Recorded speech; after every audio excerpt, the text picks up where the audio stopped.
سوال آیا ہے کہ جی میرا سوال ہے کہ جو چائلڈ برتھ سے پہلے یا برتھ ہوتے ہوئے ڈیتھ ہو جاتی ہے ان کو کفن کیوں نہیں پہناتے؟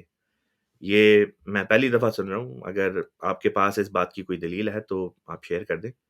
میں نے تو کبھی ایسا نہ دیکھا ہے نہ سنا ہے، اور دوسرا یہ کہ اس میں آپ کی مراد کون ہے؟ بچہ مراد ہے، بچے کی وفات ہو جاتی ہے، یا ماں مراد ہے جس کی وفات ہو جاتی ہے بچے کی پیدائش کے دوران؟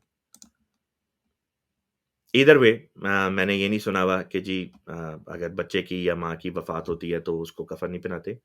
آ، تکفین تو بہرحال جو ہے وہ آ، ہماری تعلیم میں، اسلام کی تعلیم میں شامل ہے کہ جب کسی کی وفات ہو تو ان کے اوپر کفن جو ہے وہ ہم ڈالتے ہیں۔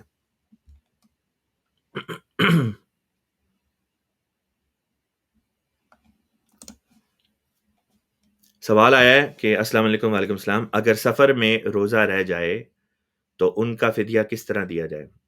سفر میں انسان روزہ نہیں رکھا کرتا، اور اللہ تعالیٰ نے مسافروں کو اس آ، اس چیز میں، اس بات میں اللہ تعالیٰ نے چھوٹ دی ہوئی ہے، رخصت دی ہے کہ اگر آپ 15 دن یا 15 دن سے زیادہ کہیں پہ قیام ہے، تب آپ مقیم سمجھے جائیں گے، تب آپ نے روزہ رکھنا ہے، نمازیں پوری پڑھنی ہے۔ اور اگر آپ کا قیام کسی جگہ 15 دن سے کم ہے، سوائے اس کے کہ آپ کسی اور شہر میں اپنے ہی گھر میں گئے ہوں یا اپنے والدین کے گھر میں ہوں، تب اس کیس میں پھر فرق نہیں پڑتا کہ آپ 15 دن سے کم اسٹے کر رہے ہیں یا کتنے دن اسٹے کر رہے ہیں، کیونکہ وہ پھر آپ کا اپنا گھر شمار ہوتا ہے۔ لیکن اس کے علاوہ جو ہے وہ آ، روزوں سے رخصت ہوتی ہے، اور اس میں ہر ملک کا اپنا ایک انتظام ہے۔ آ، 2 وقت کا یا 1 وقت کا جو کھانا ہے وہ معین کیا گیا ہے، اس میں مسکینوں کو کھلانے کے لیے۔ اللہ تعالیٰ کے فضل سے جماعت احمدیہ بڑی ایک منظم جماعت ہے۔ ہمارے یہاں ایک نظام کے تحت یہ ساری چیزیں چلتی ہیں، اور ہر ملک میں ایک فدیے کا جو ہے وہ ریٹ مقرر ہوتا ہے۔ مثلاً امریکہ میں فدیے کا جو ریٹ مقرر کیا گیا ہے وہ $5 ہے۔ تو اگر یہاں پہ کسی کا روزہ کسی وجہ سے رہ جاتا ہے، چاہے سفر ہو، بیماری ہو، تو $5 اس کا فدیہ ہے۔ لیکن فدیے کے بارے میں یہ بتا دوں کہ فدیہ ہمارے ہاں اس طرح سے دیا جاتا ہے کہ چندے کا نظام ہے، ہم دے دیتے ہیں جماعت کو، اور پھر جماعت اس کے مطابق اس کی تقسیم وغیرہ کر دیتی ہے غربا میں، مساکین میں۔ اس کے علاوہ یہ کہ فدیے کا مطلب یہ نہیں ہوتا کہ آپ نے یہ چھٹا ہوا روزہ بعد میں نہیں رکھنا، آپ نے یہ چھٹا ہوا روزہ کوشش کر کے اگلے سال کے رمضان سے آنے سے پہلے پہلے اس کو رکھنا بھی ہوتا ہے۔ چلیے اگلے سوال کی طرف چلتے ہیں۔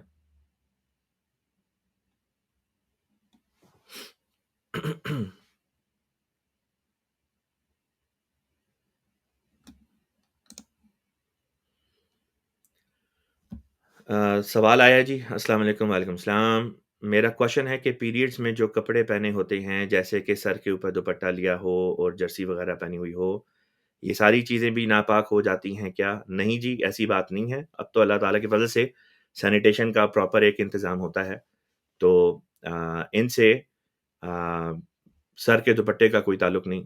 آپ نے دوسرے دیگر کپڑے پہنے ہوتے ہیں، وہ بھی بچ جاتے ہیں، اور جو پیریڈ کی ایک غلاظت ہوتی ہے وہ اس طرح سے کپڑوں وغیرہ کے اوپر اب نہیں لگا کرتی، اس لیے آپ کے کپڑے وغیرہ یا دوپٹے وغیرہ جو ہیں، اس سے ان کے اوپر کوئی فرق نہیں پڑتا۔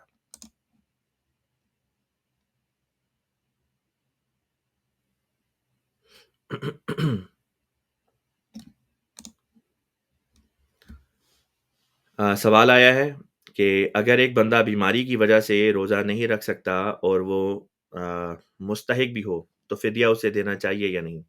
دیا جا سکتا ہے۔ آم، اول تو جیسے کہ میں نے بتایا ہمارے ہاں جماعت احمدیہ میں ایک پراپر انتظام ہے، نظام کے تحت دینا چاہیے، لیکن اگر کسی وجہ سے آپ نظام کے تحت نہیں دے سکتے، یا آپ غیر احمدی ہیں اور اس طرح سے آپ کے ہاں کوئی وہ نظام نہیں، تو پھر بے شک آپ دے دیں۔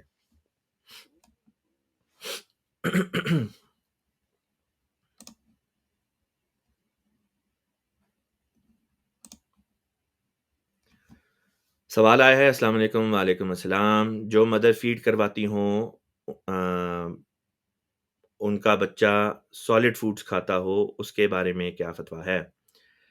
بات یہ کہ ڈیپینڈ کرتا ہے بچے کی ایج کے اوپر بھی اور ماں کی صحت پہ بھی، یہ دونوں چیزیں دیکھی جاتی ہیں۔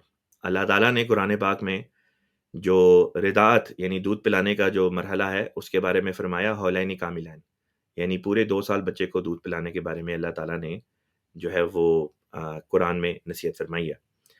اب 2 سال تک تو اگر آپ کا بچہ دودھ پی رہا ہے اور لیٹس سے کہ وہ 2 سال کے قریب قریب عمر کو پہنچ چکا ہے اور سالڈس بھی وہ کھا رہا ہے، اور اگر آپ اس کو خود فیڈ نہیں کرواتی تو بچہ جو ہے اس کی ہیلتھ کے اوپر نیگیٹو اثر نہیں پڑے گا، تب آپ روزہ رکھ سکتی ہیں۔ لیکن اگر آپ بچے کو خود دودھ پلانا چھڑا دیں اور باقی ڈائٹس پہ رکھیں اور اس کے نتیجے میں اس کی صحت پہ برا اثر پڑتا ہے، تو پھر آپ کو روزہ نہیں رکھنا چاہیے، آپ کو اپنے بچے کو فیڈ جو ہے وہ کروانا چاہیے۔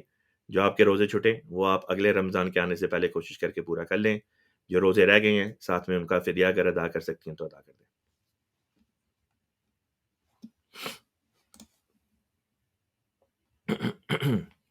اگلا سوال آیا جی، السلام علیکم، وعلیکم السلام۔ بچوں کو کس ایج میں روزہ رکھوانا چاہیے؟ 9 ایئر اولڈ بچے روزہ رکھنا چاہتے ہیں بٹ پیرنٹس وریڈ ہیں ان کی ہیلتھ کے لیے، لیکن اگر بچوں کو روزے کی عادت نہ ہو بچپن میں، عادت نہیں ہے۔ بات یہ کہ جی بچپن میں تو روزے ویسے بھی نہیں ہوتے ہیں، اللہ تعالیٰ نے روزے بالغ انسان کے اوپر فرض کیے ہیں، بچوں پہ فرض نہیں کیے ہیں۔ اور بلوغت کی اس ایج کو پہنچ کے آپ یہ بھی دیکھیں کہ بلوغت کی ایج مختلف ملکوں میں ڈیفرنٹ ہوتی ہے۔ مثلاً 1920 1930 کی دہائی میں ہندوستان کا جو علاقہ تھا بر صغیر میں، وہاں پہ جو ایج تھی بلوغت کی، وہ 15 سے 18 کے درمیان میں ہوتی تھی، اور سیدنا مسلم موعود رضی اللہ تعالیٰ عنہ ہمارے جو دوسرے خلیفہ ہیں، ان کا یہ فتویٰ موجود ہے کہ بچوں کو اس ایج میں تھوڑے تھوڑے روزے رکھوانے شروع کریں، اور جب وہ 18 کے ہو جائیں یعنی اپنی بلوغت کی عمر کو مکمل کر لیں اور اپنے اڈلٹ ہوڈ میں داخل ہو جائیں، تب ان کو اس طرف لے کر آئیں کہ اب پورے روزے رکھو۔ تو 15 سال سے جو اس وقت بلوغت کی عمر تھی، تو بلوغت کی عمر جو ہے وہ مختلف علاقوں میں مختلف لحاظ سے بدلتی ہے۔ آپ نے یہ دیکھنا ہے کہ صرف بلوغت کی عمر کو آپ نہیں دیکھ رہے، آپ بچے کی کیفیت کو بھی دیکھ رہے ہیں، بچے کی صحت کو بھی دیکھ رہے ہیں۔ بعض بچے ہوتے ہیں وہ 13 14 سال کے ہوتے ہیں اور 6 فٹ سے اونچا ان کا قد ہوتا ہے اور اچھی خاصی بھاری بھرکم ان کی جسامت ہوتی ہے، اور وہ اگر بچے روزہ رکھیں تو ان کی صحت کے اوپر منفی اثر نہیں پڑتا۔ جبکہ بعض بچے ہوتے ہیں وہ 16 17 سال کی عمر کو پہنچ جاتے ہیں اور وہ اتنے کمزور ہوتے ہیں کہ واقعتاً اگر وہ روزہ رکھیں گے تو بے ہوش ہو کے گر جائیں گے، یا ان کی دماغ کی یا جسم کی جو گروتھ ہے اس کے اوپر منفی اثر پڑے گا، تو ایسے کیس میں ان کو روزہ نہیں رکھنا چاہیے۔ تو کوئی کٹ آف ڈیٹ اس طرح سے معین کر کے نہیں بتائی جا سکتی کہ جی 15 سال اسی کے اندر آپ نے رکھنا شروع کرنا ہے۔ جو عمومی گائیڈنس ہے اس بارے میں وہ میں نے آپ کے سامنے رکھ دی ہے۔ بچے کی صحت کو دیکھیں اور بلوغت کو دیکھیں۔ بلوغت سے پہلے تو ویسے بھی نہیں رکھوانا چاہیے۔ بلوغت سے پہلے بچوں کو روزے رکھوانے جس میں ابھی بچوں کی وہ پراپر نشو و نما نہیں ہو رہی، یا یہ کہ ابھی نشو و نما ان کی ہونی ہے، گروتھ ہونی ہے، جسم کی گروتھ ہونی ہے، مختلف اعضاء کی گروتھ ہونی ہے، دماغ کی گروتھ ہونی ہے، اس سے پہلے پہلے اگر آپ روزہ رکھوانا شروع کر دیں گے تو بچوں کی گروتھ سٹنٹ ہو سکتی ہے، اس کے اوپر منفی اثر پڑ سکتا ہے۔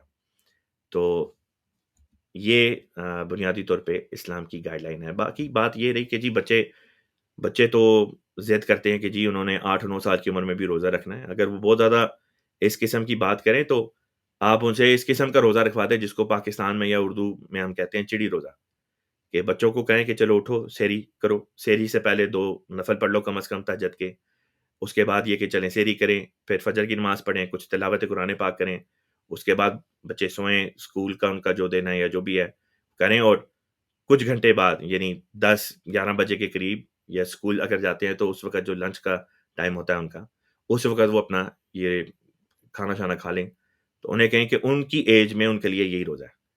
بات یہ کہ بچے پورا روزہ رکھیں گے تو جیسے میں نے بتایا ان کی گروتھ کے اوپر اثر ہوگا، اور اس کا منفی نقصان یہ نکلے گا کہ اگر خدا نخواستہ ساری زندگی کے لیے بیمار ہو گئے تو پھر ساری زندگی کے روزے چھٹ جائیں گے۔ تو ساری زندگی کے روزے چھٹنے سے بہتر ہے کہ اس ایج میں جس ایج میں ابھی ان کی گروتھ ہو رہی ہے اس میں بے شک وہ روزے نہ رکھیں، کیونکہ ویسے بھی اس ایج میں ان کے اوپر روزے اللہ تعالیٰ نے فرض نہیں کیا۔ آگے چلتے ہیں۔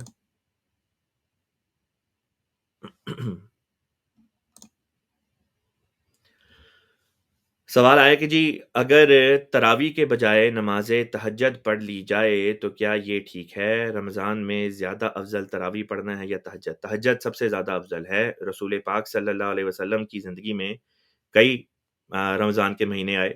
آپ تہجد ہی پڑھا کرتے تھے اور اسی کا نام رسول پاک صلی اللہ علیہ وسلم کے زمانے میں تراویح بھی کہہ لیں یا جو بھی آپ نے کہنا ہے وہ یہی تھی، تہجد ہی تھی۔ اور اس کی 8 رکعت حضور صلی اللہ علیہ وسلم پڑھا کرتے تھے اور اس کے بعد 3 رکعت جو ہے وہ وتر کی ہوا کرتے تھے۔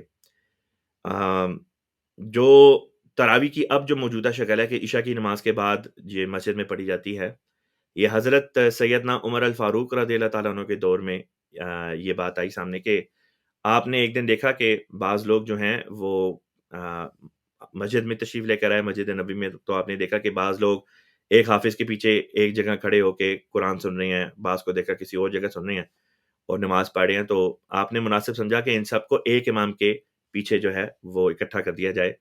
تو اس طرح پہ آپ نے عشاء کی نماز کے بعد جو ہے یہ تراویح رکھ دی اور اس کی اصل میں غرض ساتھ میں یہ بھی تھی کہ بعض مزدور طبقہ لوگ تھے جن کے لیے سارے دن کی مزدوری کرنے کے بعد جو فزیکل ایگزرشن تھی اس کے بعد ان میں اتنی ہمت نہیں تھی ہوتی کہ وہ تہجد کی نماز کے لیے اٹھ سکتے، تو وہ کوشش کرتے تھے کہ عشاء کی نماز کے بعد نفل وغیرہ پڑھ لیں۔ تو اس طرح پہ ان کے لیے بھی یہ آسانی جو تھی وہ ہو گئی اور انہوں نے اس طرح سے یہ تراویح جو تھی یہ رائج پا گئی اور وہ اس طرح سے پڑھا کرتے تھے۔ رہ گئی بات افضل ہونے کی تو وہ میں نے بتایا، افضل تو بہرحال تہجد ہے۔ لیکن یہ کہ اگر ایک بندہ دونوں پڑھ سکتا ہے کیونکہ رمضان کا مہینہ عبادتوں کا مہینہ ہے، آپ زیادہ سے زیادہ عبادت کریں، آپ تراویح بھی پڑھیں، آپ تہجد بھی پڑھیں، آپ تراویح اور تہجد کے علاوہ بھی نوافل پڑھیں، تو جو جتنا زیادہ پڑھ سکتا ہے اس کے لیے اتنی ثواب کے مواقع جو ہیں وہ میسر آتے چلے جائیں گے اس مہینے میں۔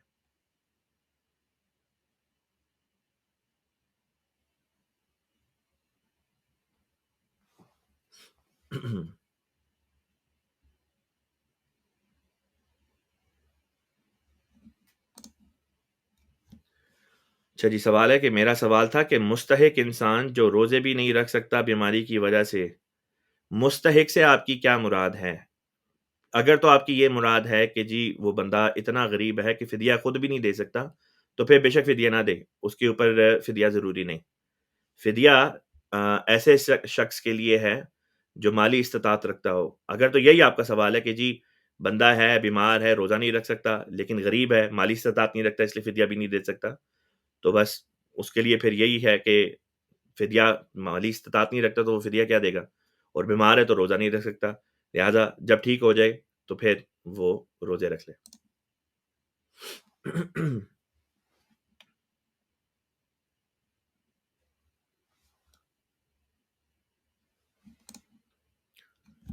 سوال ہے کہ جی شوال کے 6 نفلی روزے ہیں، شوال کے کسی بھی دنوں میں رکھے جا سکتے ہیں کیا؟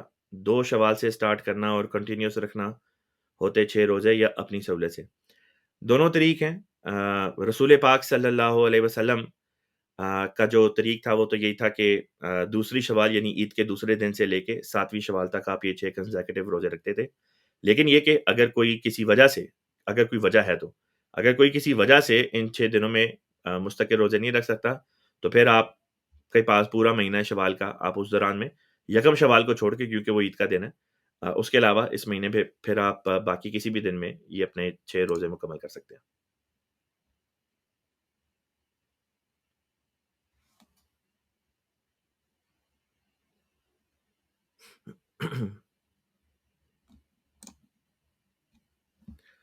سوال ہے کہ جی جو لوگ بچپن سے بیمار ہوتے ہیں یا دائمی مریض ہیں اور کبھی بھی روزہ نہیں رکھ سکتے، ان پر بھی ہر سال فدیہ دینا فرض ہے؟ بات یہ ہے کہ جی اگر تو مالی استطاعت رکھتے ہیں تو فدیہ دینا چاہیے۔ فدیے کی غرض یہ ہوتی ہے کہ اے اللہ تعالیٰ، جن وجوہات کی بنا پہ میں روزہ نہیں رکھ پا رہا، جیسے کہ اس کیس میں بندہ بیمار ہے، تو فدیے کی غرض یہ ہوتی ہے کہ اللہ تعالیٰ مجھ سے یہ فدیہ قبول کر اور میری یہ جو وجہ ہے جس کی وجہ سے میں روزہ نہیں رکھ پا رہا اس وجہ کو دور کر دے، یعنی کہ صحت دے دے تاکہ میں روزہ رکھ سکوں، اور اگر کوئی سفر میں ہے اور سفر کی وجہ سے نہیں رکھ پا رہا تو وہ فدیہ دے گا، تو اس کی غرض یہ ہوگی کہ اللہ تعالیٰ میری اس سفر کی حالت کو ختم کر تاکہ میں مقیم ہونے کی حالت میں روزے رکھ سکوں۔ تو فدیہ تو الٹا فائدہ مند چیز ہے، تو اگر مالی استطاعت رکھتے ہیں تو فدیہ دینا چاہیے۔ آپ کا نقصان نہیں ہے، نیکی ہے، جتنی نیکیاں کما لیں۔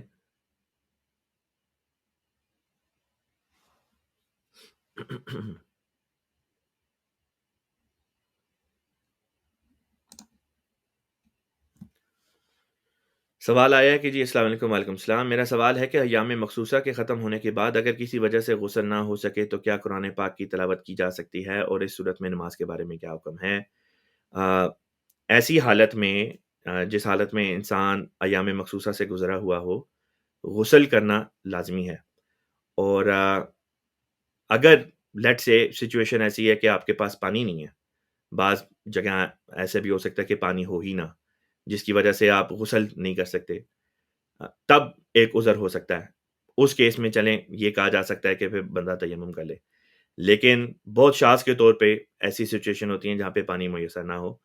اکثر اگر میں سوچوں تو یہی سوچ پاؤں گا کہ اکثر اگر کسی سے ایام مخصوصہ کے بعد نہانا غسل کرنا رہ جائے تو شاید اس کی وجہ ذاتی کمزوری ہو یا ذاتی سستی ہو، اور یہ کوئی ایسا جائز جواز نہیں جس کی وجہ سے یہ کہا جائے کہ جی آپ پھر بغیر اپنے آپ کو پاک صاف کیے جو ہے وہ نماز پڑھیں۔ تو نماز کا تعلق جہاں ایک طرف اندرونی صفائی کے ساتھ ہے، باطنی صفائی کے ساتھ ہے، اس کا تعلق ظاہری صفائی کے ساتھ بھی بہت گہرا ہے۔ ظاہری صفائی آپ کی باطنی صفائی کے اوپر بھی اثر انداز ہوتی ہے، لیکن جیسے کہ میں نے بتایا بعض سچویشنز ایسی ہوتی ہیں جس میں چلیں شریعت نے رخصت رکھی ہے، لیکن ان جائز باتوں کے علاوہ اگر اس رخصت کو انسان ہر چیز کے اوپر اپلائی کرنا شروع کر دے تو پھر دین کے ساتھ مذاق بن جاتا ہے، شریعت کے ساتھ مذاق بن جاتا ہے۔ اس لیے معین صورت اپنی انسان کو خود دیکھنی پڑے گی۔ اگر تو سستی کی وجہ سے غسل نہیں کیا اور اس لیے یہ کہہ رہے ہیں کہ جی غسل نہیں کیا تو کیا نماز پڑھ سکتے ہیں، تو جواب ہوگا نہیں، غسل کر کے تو پھر نماز پڑھنی پڑے گی، قرآن پڑھنا پڑے گا۔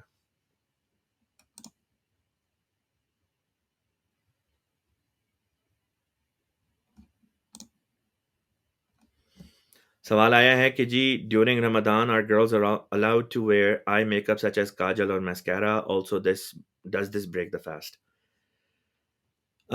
رمضان کے دوران یعنی روزے کی حالت میں رسول پاک صلی اللہ علیہ وسلم آنکھوں میں سرما وغیرہ لگانے کو منع فرماتے تھے اور نہیں تھے لگاتے، لہٰذا رمضان میں روزے کی حالت میں یہ آنکھوں میں سرما وغیرہ جو لگایا جاتا ہے جو آنکھوں کے اندر چلا جاتا ہے وہ نہیں لگانا چاہیے، لیکن اس کے علاوہ اگر آپ باہر لگا رہے ہیں، باہر سے مراد یہ کہ آنکھوں کے اوپر وغیرہ کچھ چیز لگا رہے ہیں لیکن ایسی چیز ہے جو آنکھ کے اندر نہیں جا رہی،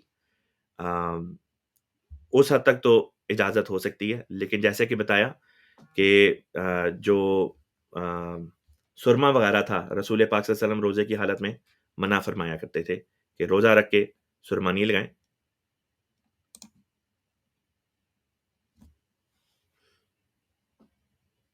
اگلے سوال پہ چلتے ہیں۔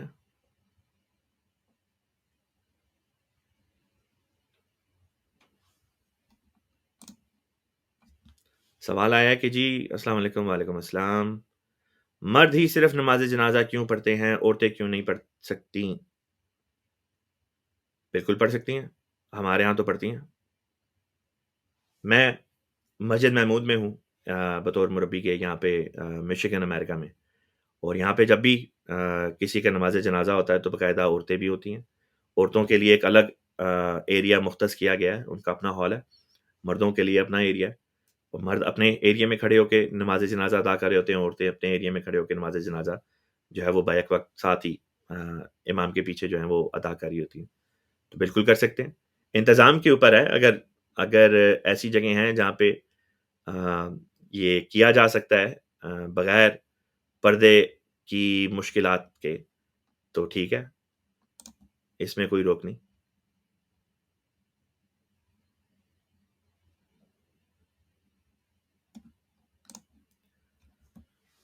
سوال ہے کہ جی کون سی دعا زیادہ بہتر ہے نیک رشتے اور قسمت وغیرہ کے لیے؟ بہترین دعا تو وہی ہے جو اللہ تعالیٰ نے قرآن پاک میں سکھا دی، ربنا حب لنا من ازواجنا و ذریاتنا قرۃ اعین وجعلنا للمتقین اماما۔ باقی یہ کہ انسان کو اپنی زبان میں اللہ تعالیٰ کے حضور نماز میں دعا کرنی چاہیے۔